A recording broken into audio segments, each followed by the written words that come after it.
تعالیٰ نے مریم علیہ السلام کو عظمت دے کر کے وہ بتایا کہ حقیقت میں اللہ کے نزدیک جو ہے وہ جس کو چاہے عزت اور سرفرازی عطا کرتا ہے، اس میں مرد اور عورت کی کوئی تخصیص نہیں ہے۔ اب اس صورتحال میں ان معجزات کے ساتھ، ان چیزوں کے ساتھ عیسیٰ علیہ السلام کی پیدائش ہوئی، اور عیسیٰ علیہ السلام جو ہے وہ پورے انسانیت کے لیے نہیں آئے تھے۔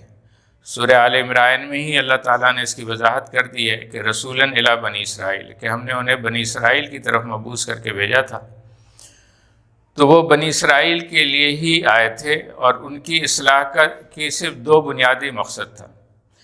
اور اس دو بنیادی مقصد میں پہلا مقصد تو یہ تھا کہ جو بنی اسرائیل کے اندر جو اب تک بگاڑ آ گئی تھی، اور ان کے مذہبی طبقے نے تورات کے اندر جو الٹ پھیر کر کے اپنی فتویٰ بازیاں کر کے جو اس دین کو مذہب میں تبدیل کر دیا تھا، اس کی اصلاح